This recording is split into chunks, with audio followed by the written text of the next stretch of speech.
parler d'intelligence émotionnelle. On est avec Régis Rossi. Bonjour, conférencier, illusionniste, co-auteur de l'ouvrage Les pouvoirs de l'intelligence émotionnelle. C'est chez Erol, un livre que vous avez coécrit avec Claire Lozol et Didier Noyer. Alors l'émotion, avant dans l'entreprise, c'était pas quelque chose qu'on mettait en avant. Ceux qui faisaient part de leurs émotions, c'était plutôt négatif. On se disait c'est des mauviettes, dans l'entreprise il faut être fort. Est-ce que ça a changé ? Oui, alors est-ce que ça a changé ?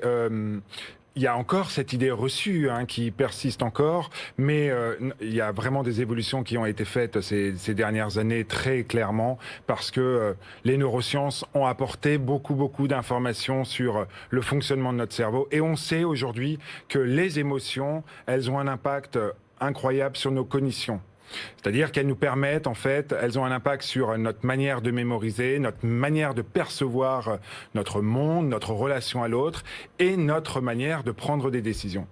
Donc, qui doit gérer dans l'entreprise les émotions? C'est le boulot du manager?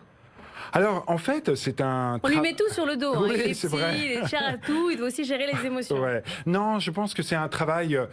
avant tout individuel, personnel.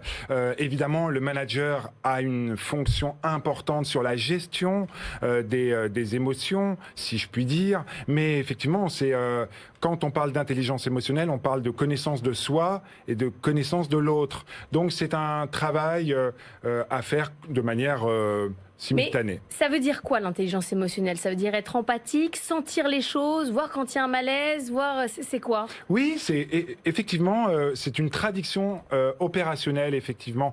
L'intelligence émotionnelle, c'est une attention. C'est l'attention que vous portez à vous-même, à vos ressentis, à ce qui est en train de se provoquer en vous. Et puis une attention, un décryptage de la situation dans laquelle vous êtes par rapport à des comportements, par rapport à des attitudes. Et donc ça veut dire voir, regarder, être conscient. Alors oui, c'est écouter. Vous savez, on parle beaucoup de... On confond souvent entendre et l'écoute. Entendre n'est pas l'écoute. L'écoute, c'est un art.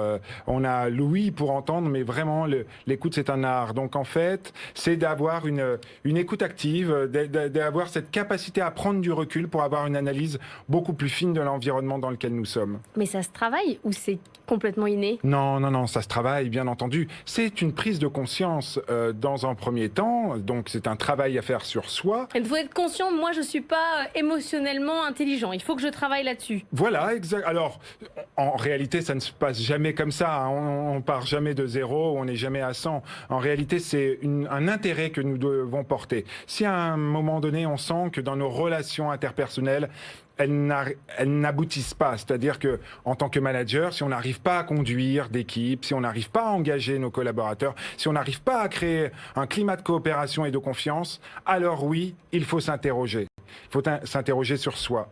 Et on remarque bien que les personnes qui ont développé leur intelligence émotionnelle, justement, arrivent à co-construire des environnements qui ne sont pas toxiques, justement. Alors, comment on fait pour travailler son intelligence émotionnelle? On se dit, aujourd'hui, j'écoute. On fait quoi?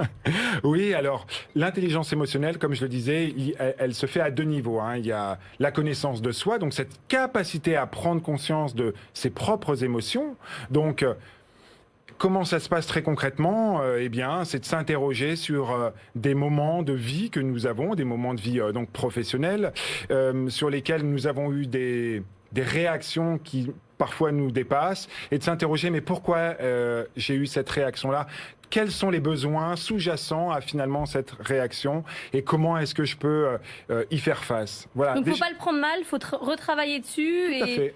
Donc si votre communication ne passe pas, c'est qu'il y a un problème avec vous-même. Il ne faut bien pas sûr, se buter. Bien sûr, dans une relation, il y a toujours une communication. Si elle n'est pas efficace, si elle n'est pas fluide, il faut donc s'interroger sur le sens que l'on donne à ce que l'on dit, à ce que l'on fait et à ce que l'on montre. Le sens de la communication est toujours donné par la réponse que l'on obtient. On voit désormais dans les annonces d'emploi marquées recherche, c'est les fameuses soft skills, intelligence émotionnelle, humour. Ça prend sa place véritablement dans le recrutement. Ah Ah oui, très, très concrètement. Vraiment, les dirigeants sont unanimes sur le sujet. Quand je parle des dirigeants, je parle évidemment des dirigeants de PME, de PMI, mais également du CAC 40.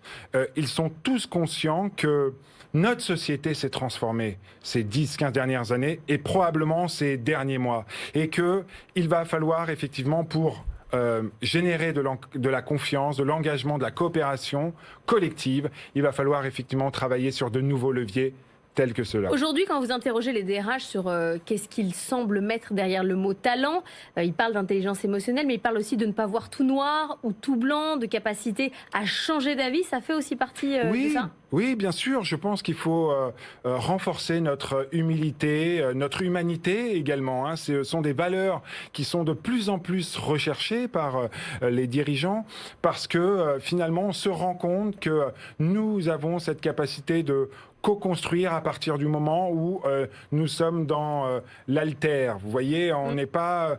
L'égoïsme aujourd'hui n'a plus vraiment sa place dans l'entreprise. Régis Rossi, vous êtes conférencier illusionniste. En quoi les illusions, ça aide à comprendre l'intelligence émotionnelle ? Et oui, en fait, moi, je suis parti du principe que qui mieux qu'un illusionniste peut créer et peut parler de l'émotion, puisque le propre de l'illusionniste, c'est de créer de l'émotion, et il est capable de créer de la peur, de la joie, de la surprise. Et donc, ça a été le chemin de départ. Donc, en réalité, ce que je propose, c'est des expériences qui créent un effet waouh.